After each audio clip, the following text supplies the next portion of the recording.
Hey yo, what up though? Welcome to the Living Purpose Podcast. And you are here with the fantastic Fos, right? Now you got 3/4 of the fantastic Fos. Our brother Demont is actually dealing with a situation right now that we none of us anticipated or saw happening, and we just want to make sure that he has the time to spend with his family in their time of need.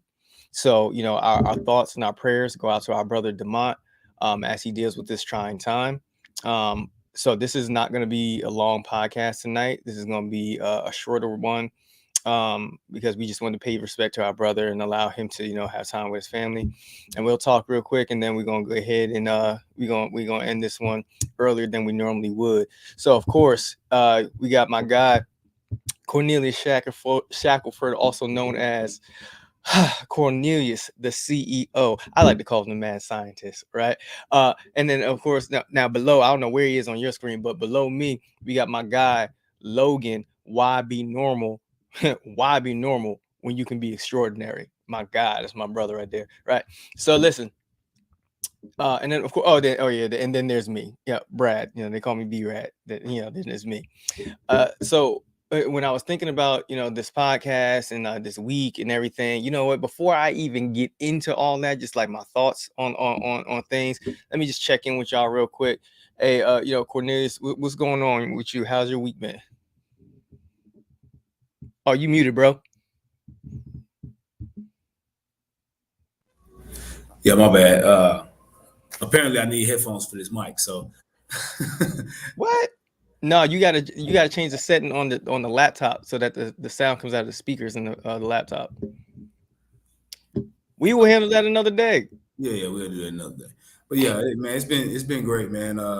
It's been exhausting, tiring, but we getting it.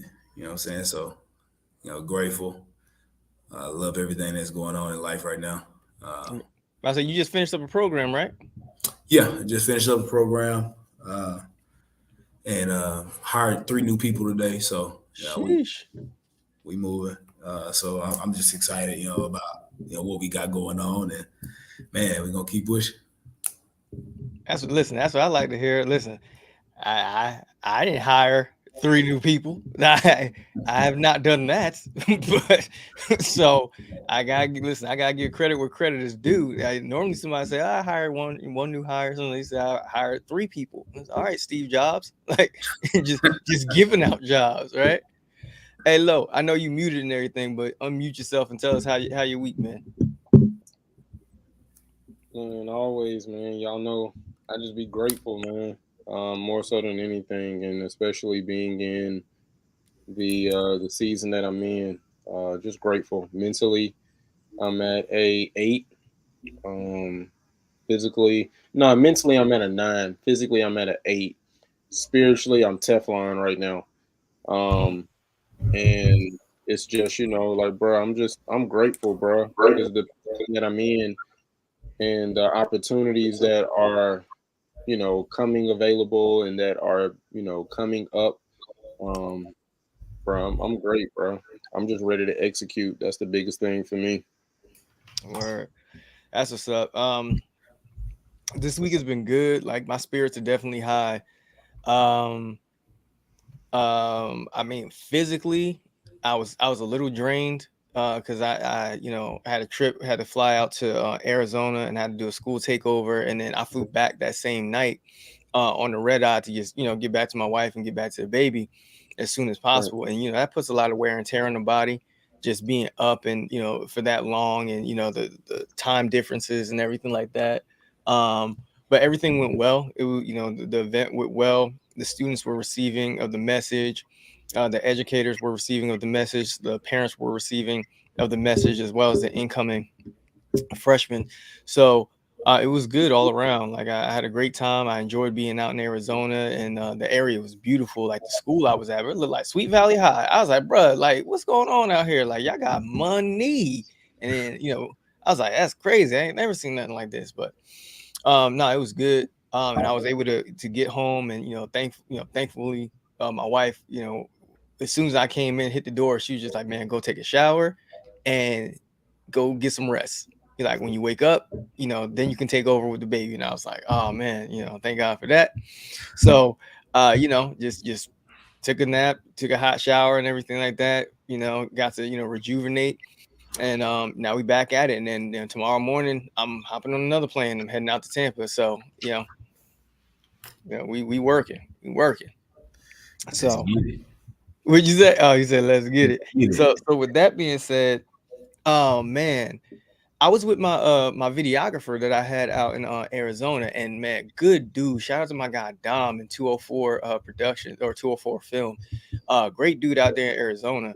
And he probably one of the dopest videographers that I've worked with. And I haven't gotten any of the content back. Like that's not what I'm talking about. I'm talking about from the standpoint of just conversation that we were having, where his mind was at, his headspace was at. Like I'm big on integrity, and this was a dude who was heavy on integrity, like no fluff in my content and stuff like that. And he was just like, wow, like you one of the rare people I've worked with where it's like, yo, I don't gotta tell you, hey, don't do that, or that doesn't work, or we shouldn't do that, or don't you think that's weird? Like he's like, yo, bro, I just let you flow. He like the whole time I just put the microphone on you, turn it on, and just let you talk. And it was perfectly fine. Everything went well. It was just more than enough content. And one of the things we were talking about were, the ability that people have.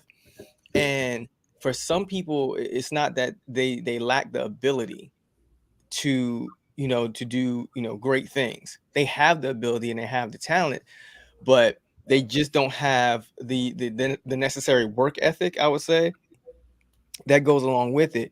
And I actually wrote down what I was saying, what I thought in the moment. I said, you deserve it, but you didn't earn it. Mm. If that makes sense, right?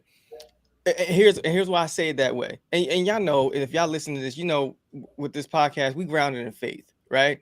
So there are promises, like there's an abundance, that we're supposed to have, and in all aspects of our life.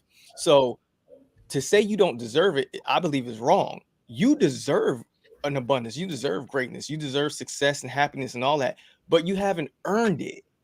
You haven't done anything to earn it, right? You want a certain amount of money and you deserve to have it. You deserve to live your life a certain way and take vacations and, spoil your wife and spoil your husband and your children and all that stuff. You deserve to be able to do those things, but you have not done the work that unlocks the doors so that you can actually earn it. You can actually achieve it. You can actually have it. It can be placed right in your hands, right? So we were just talking about that type of thing, like that sense of entitlement that some people have, and how they'll take the easy way out.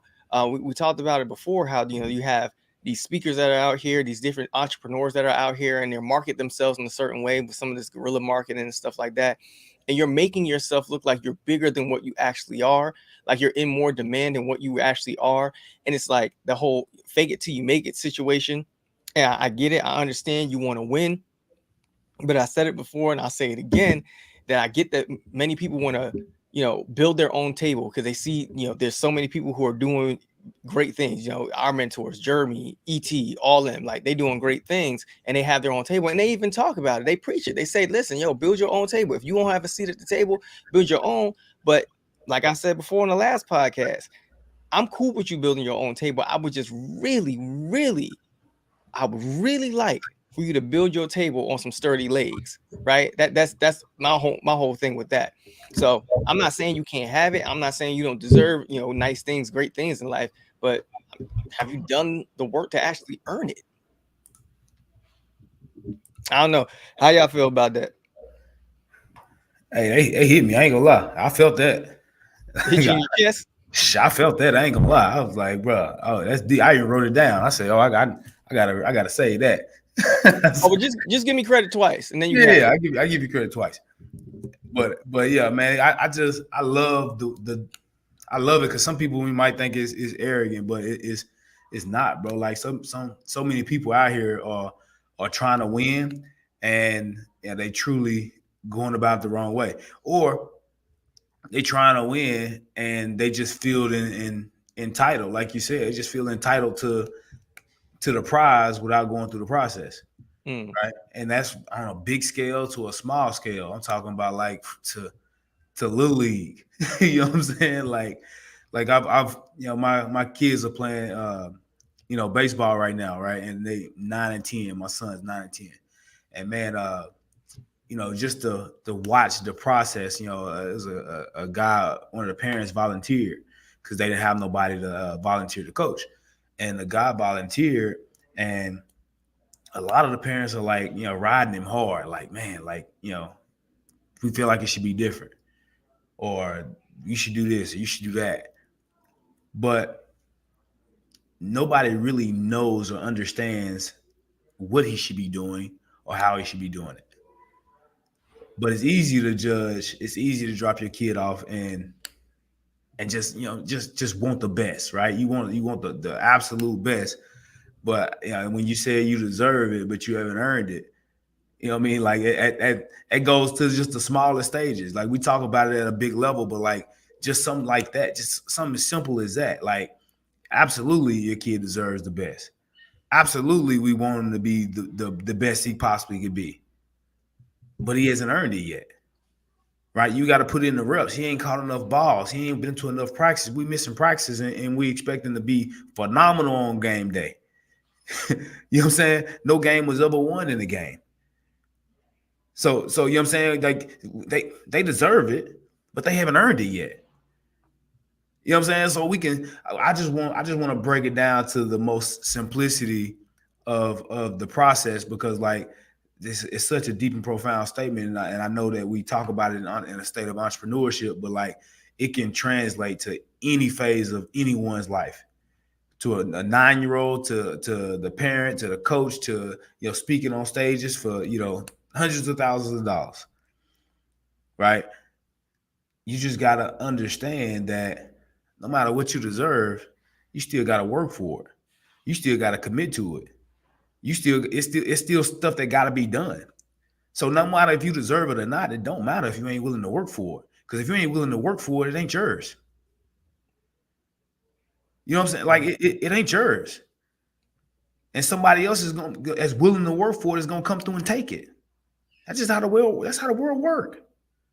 Hey, do me a favor. Break that down from the standpoint of, because you have we have an athletic, we all have athletic backgrounds. Break that down from the standpoint of the mentality of, say, like an athlete, so that other people will get it. When you're thinking about it from the standpoint of like entrepreneurship, relationships, and things like that. Right. So you want me to break it down from a stance of an athlete? Yeah. Okay. So as an athlete, like, man, I can aspire to be all I can be. I can aspire to play on every level, right? But if I don't show up to practice, I'm not gonna play. Or worse, I'm gonna get kicked off the team. Because the standard is you have to put in the work to earn your spot on the team. You gotta earn. Like, it makes no sense for me for you to be able to miss every practice and show up and start. You know what I'm saying? Like it's not fair to the other players on the team. It's not fair to the other parents that's committing to get their kid there on time, right? And as you rise among the ranks, from little league to middle school to high school, the level of tolerance gets smaller and smaller and smaller, right? And then when even if a coach actually gives us that opportunity to miss practice because we're naturally talented and naturally gifted, right? It doesn't translate. At some point, we're going to run up against the same kid with a higher level of character, a high level of desire, a high level of work ethic. And then we're going to run up into that wall. And then, better than that, you're going to graduate from middle school and go to high school, and that system is going to be completely different. Now I've taught you selective acknowledgement of authority, because now, I'm like, well, I've been doing this, and a coach ain't never really made me. He say he bred practice, but he really never meant it. You know what I'm saying? Now I walk into an environment to where the expectation is excellent. You know what I'm saying? Now I can't thrive in this environment because I don't know it. And people let me get away with it and told me I deserved it and didn't make me earn it. So now when I gotta earn it, I don't even know what to do with it. Right. You don't know what it looks like. I don't know what that feel like either. Right. Like, ain't nobody else made me work this hard. What do you mean? Right. Yeah, low. So with everything that Corn just said, like what pops into your head and like when you think about that? I think first, bro, I'm gonna bag up because I think first people need to understand, like, when it comes to being committed to something, bro, like, you got to do it.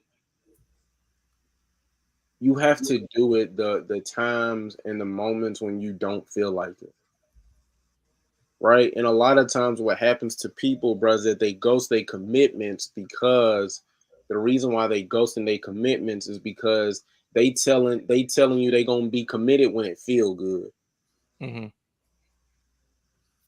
And that's where most people mess up at, is because I'm in the moment and it feels good, and I'm like, hey, Brad, bro, I just want to serve, bro. I just want the opportunity because you see what Brad doing, Hmm. but you don't know the commitment that Brad got. You see what Real I'm quick, saying? real quick, let me ask you a question with that. Are you saying that they're thinking, "Oh, I'm gonna serve because they believe that that means them serving is going to get them what I have"? No, them serving is because they think that that's gonna get them access to what you have, Got you. That's good. Okay, you I just feel want me? I heard that in it, and I want to make sure they got that. Right? And I think, like, if you're gonna be committed, you have to understand that, bro. If you gonna walk like Corn, if you gonna talk like Corn, if you gonna give the game like Corn, then, bro, you gotta be willing to take the blows like Corn did. And that's where most people mess up at, because they be committed, bro, when it feel good, when everything is great, bro. That's when they talking about they want to be committed, right? It's like some people, bro, that when they down in the slumps, bro, you at church every Sunday, you praying to God every day. But the moment that you get the blessing, or the moment that you get what it is that you asked God for, now He don't hear from you no more.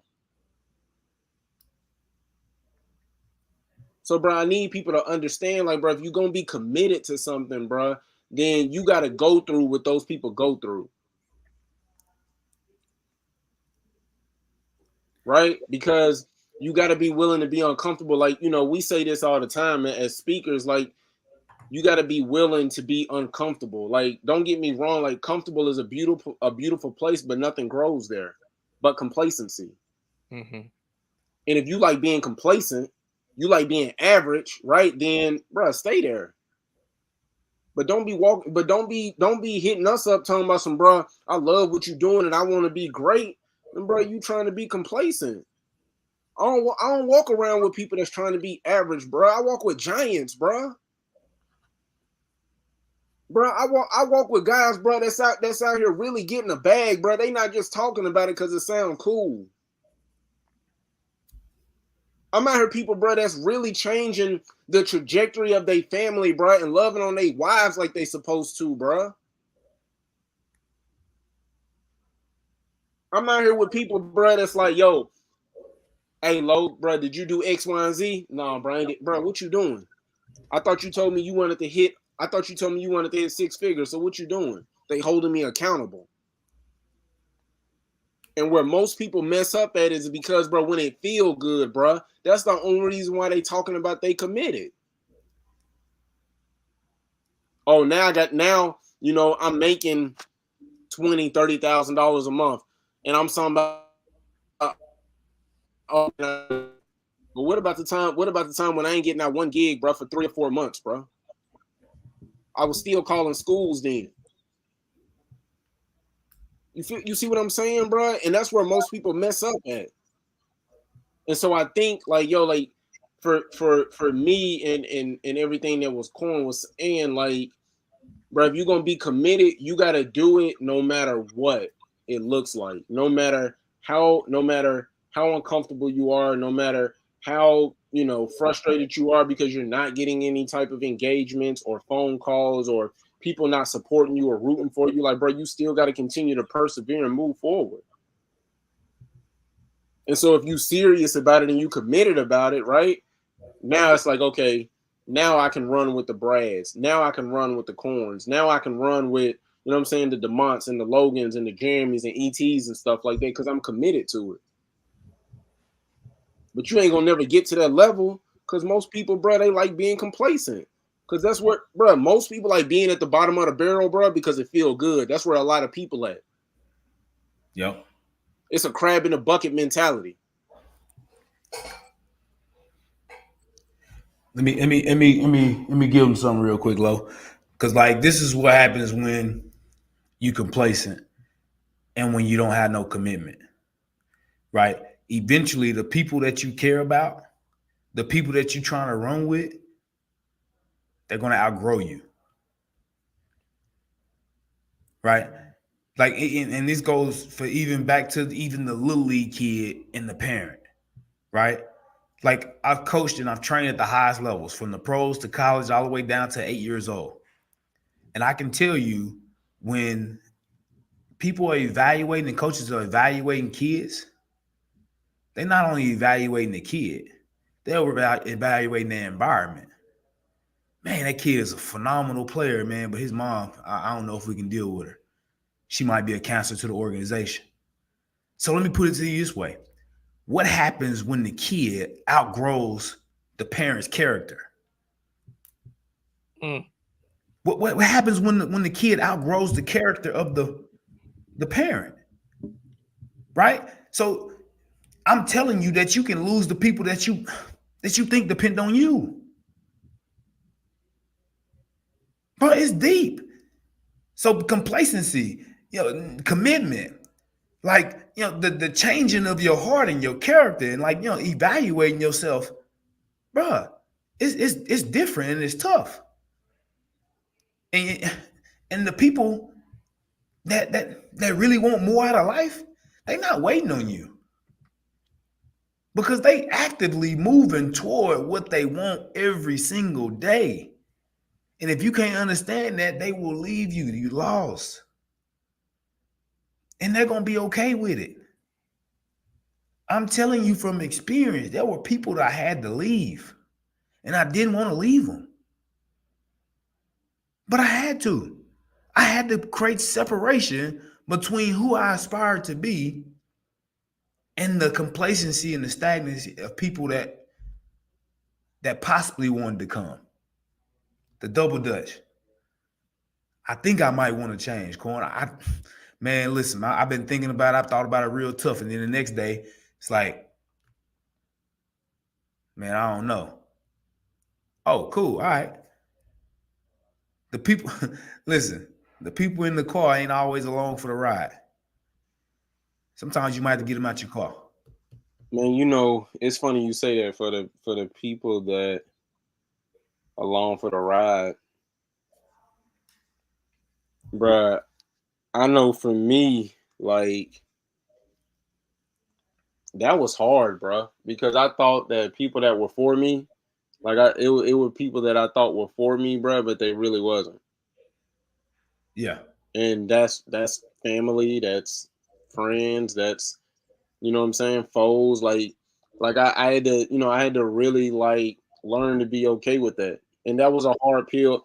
That was a very hard pill to swallow for me because I'm big on family, bruh. You know what I'm saying? Like Yeah. family is big to me. And so, I want to do everything I can for my family. I want my family to support me and all of those different things. And I didn't get that initially. And that was hard, bruh, because I knew what I was doing. Like, my family looked at it in the lens, or people that was close to me looked at it in the lens of like, he letting out family secrets. You know what I'm saying? He not walking in his truth. Like he telling, what I'm saying, stories and this, and this. And I'm like, bro, that ain't, y'all know that's not true. Like, Yeah. we did grow up on welfare. I was homeless. I did get molested by a babysitter. You know what I'm saying? Like, Yeah. and it was just crazy, bro, to think that like, oh man, like these were people that, look me dead in my eyes and say, Logan, I love you. But Yeah. then you stab me in the back, bro. And I'm like, bro, did you stab me? Oh no, I wouldn't do you like that. We family. But And your truth might make somebody else look bad. bro, you know what I realized, Corn? My truth, and that's good that you said that it makes somebody else look bad. But what I realized, bro, was my truth was the chain breaker, Yeah. right? And if I didn't walk in my truth, then we would continue to have some of the same things going on, right, in our family, bro. Some of the same generational curses. And Yeah. so there had to be somebody, bro, to step in and say, hey, listen, no, the buck stopped with me. You know what I'm saying? And I had to like really understand that, bro, and really look at that to navigate and really do the work on myself internally, um, because I struggled with that. And what I realized was that what it was for me, bro, was it felt like I was abandoning it. It felt like I was abandoning my family, and I felt like I was a sellout Yeah. because I'm telling family secrets. And bro, as long as you doing what other people want you to do, like as long as you fit in a box, because that's how people identify us. They identify us by boxes. You put me in a box. Oh, Logan, you're in this category. Oh, Logan or Brad, you're in this category. Oh, Corn, you're in this category. Oh, Demont, you're in this category. But bro, you can't put us in boxes because that ain't what God intended for how us to be. That ain't how He created me. That ain't how He created Brad. That ain't how He created you. So Yeah. why would I allow you to put me in a box? And the last time that I checked, God gave me an assignment. And the last time I checked, you not God. Facts. So why am I putting my energy into what you say, or why am I putting my belief into what you say about me, or to what you believe about me? Right? Because if it's one thing I know is that energy don't lie. Yeah. Like Brad said something to me, Brad, and I've been thinking about this, and I meant to say something to him when we talked the other day, but Here we go. I'm in trouble. no, you ain't in I just, trouble, I bro. just said Brad some was like, nonsense. Brad said, bro, I ain't never, he said, bro, he's like, low man, I've been speaking that. I was like, yeah, I said, yeah, bro, I know. He was like, bro, he said, but I don't understand, bro. He said, I ain't never seen nothing like it. And I was like, what you talking about? I'm like, what you mean? He was like, bro, I ain't never seen nobody connect with kids the way that you do. And bro, like, I had to really think about that. You know what I'm saying? Like, he was like, bro, I ain't never seen nothing like it, dude. And Brad didn't see me in action multiple times. Yeah, a So he couple didn't times. see the real, he know. Yeah. And bro, like I never thought about that until he brought it to my attention. And I was just like, bro, you know what? You right. And I need to own that and accept that. Because that's my truth. That's how I know I'm walking in my truth. Right? Because I know like the me working in the education space and dealing with students, like, bro, kids gonna keep it real, bro. That's one thing I know. It's a fact. They ain't feeling you, they ain't liking you, bro. You gonna know. And Brad seen it. Like, bro, I'm in a gym, bro, full of people, bro. I'm in an auditorium, bro, full of people. You can hear a pin drop, bro. They hanging on every word that I'm saying. Why? Because I'm walking in my truth. I'm committed to my truth. Let me say it that way.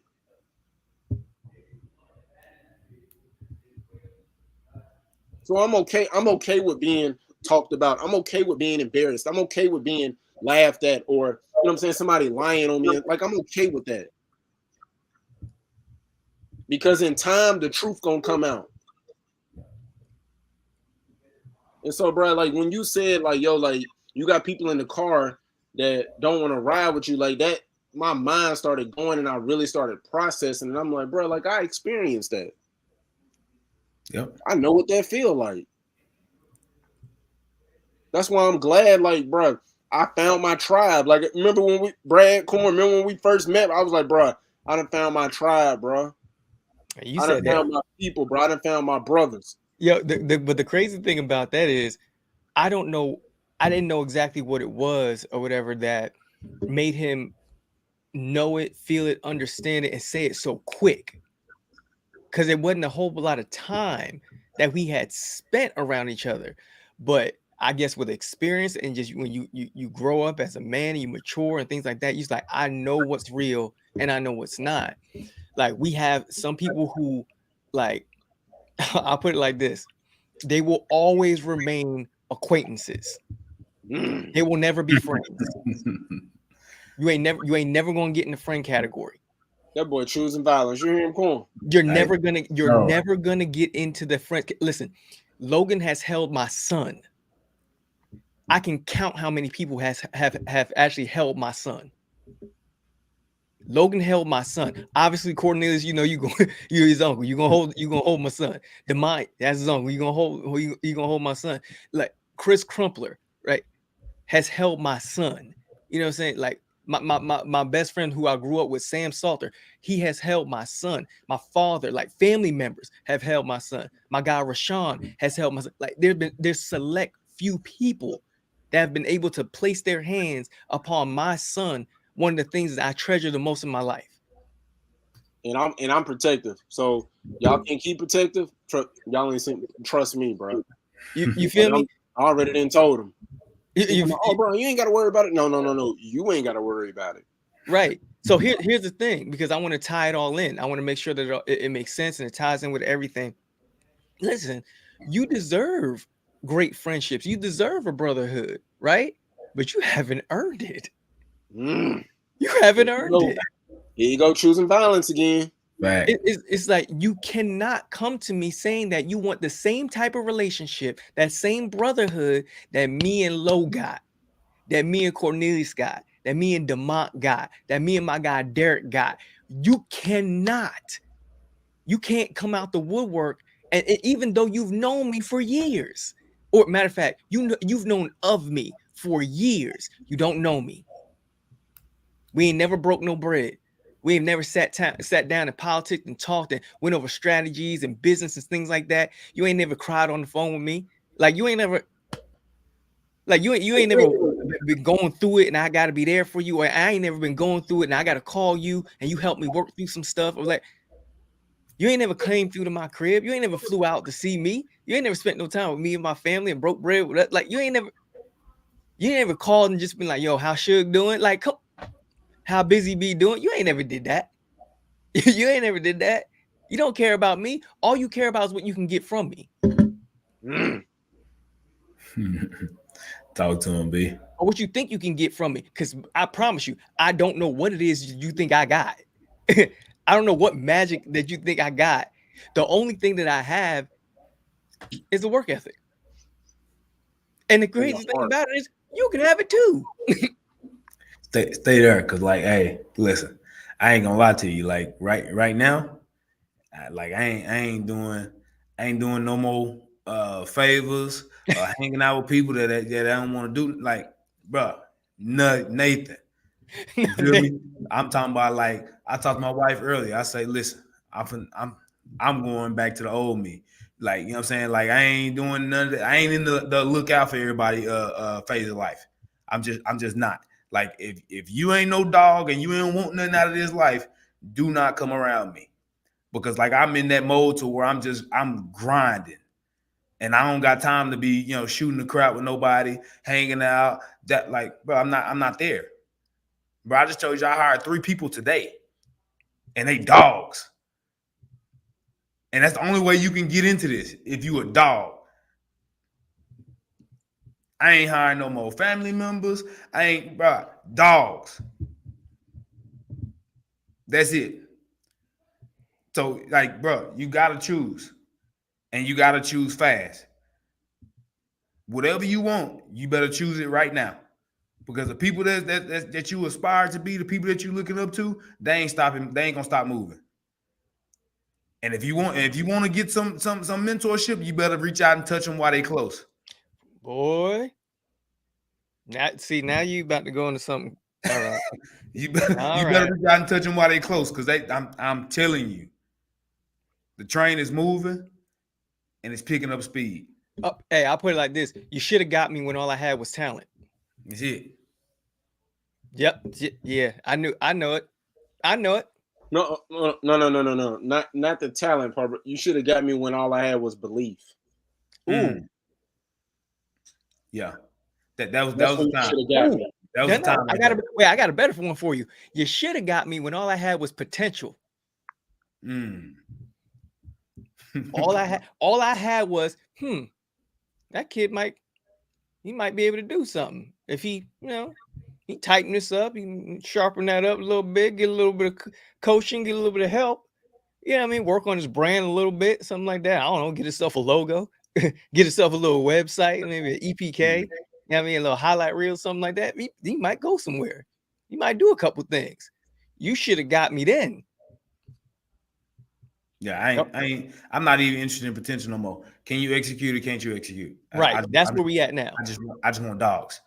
If you got some dog in you and you can execute, I can ride with you. I don't need a whole lot of potential.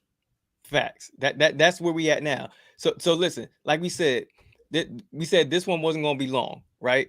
So we gonna cut this one off right about here because like I said, we wasn't gonna go crazy on this one, not without our brother. We're gonna wait till our brother Demont get back, and then we're gonna let him put up 30 on the next one. He might owe us 30, 40, 45, 60, something like that. We're gonna let him go crazy on the next one. We're gonna let him go ahead and do his thing because I know he gonna have a whole lot of content. He gonna have a whole lot of stuff that he gonna want to talk about, and we're gonna make sure he got the platform to do so. Listen, bro, just let me set the pick for him. That's all I want to do. Just let me set the pick for him.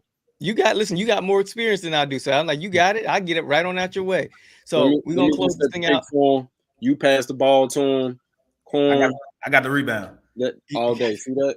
You know what I'm saying? I got the rebound. Call me the trash man. Anything come out the rim, I'm throwing elbows. Hey, so with that being said, man, Corn, you got any closing remarks that you want to make before we get out of here? Nah, man. Hey, listen, turn it on. Turn it on right now. Guard your peace and protect your energy. Right? And then go after whatever you want in life with everything you got. There it is. Lo, what you got? Man, just do what you say you're gonna do. Yeah, well, I mean, just it's simple, to the point, and easy, bro. Like, just do what you say you're gonna do. You say you're gonna go after your dreams and your goals, and go after it. You say you're gonna support somebody, go after it. Like, just do your part, man, because it's needed in this world. So that's what I want to challenge people with until next week, is to be a man or a woman of your word. You say you're gonna do something, then do it, and do it with, put 100% into it, because you never know what could come from it. Facts. So look, man, I keep it simple, just like what I said earlier, bro. Whatever it is that your heart desires, whatever it is that you want, you believe that you can have, you deserve it. If the thought, if the imagination, the dream came to you, it's because you're supposed to have it. So you deserve it, but I just need you to go out and do the work so you can actually earn it, right? You don't ever want to put yourself in a situation where somebody just gave you something, right? Or you stumbled onto a situation that, or like, nah, that's not what you want. You want to make sure that you earned it so that you can then reverse engineer your success. You could do it again if you had to, if you had lost it all. Or if somebody was to come to you and say, man, I need your help. Can you guide me? Can you coach me? You be able to walk them through the steps to your success. Not some generic motivation stuff, just work hard and grind. That ain't it. Like, there are literal steps, strategic steps that go along and go into a person being successful and attaining a certain thing. So just be mindful of that. And if you want it, you can absolutely have it. You deserve it. And I look forward to you getting it, but I also look forward to you changing the mindset that you have and doing the work so that you can actually earn it. So listen, it's your boy Brad B-Rad Butler II. It's my guy Cornelius Shackelford, the CEO. And we got my guy Logan Taylor, Mr. YB Normal, when you can be extraordinary. And we are the fantastic. Well, we are 3/4 of the Fantastic Force. We just missing our brother Demont Pope. We love you, Demont. We appreciate you, and we're praying for you, and you're in our thoughts, and we're here for you anytime you need us, brother. So listen, that's it. Love y'all. We'll see y'all on the next episode of the podcast. Good night.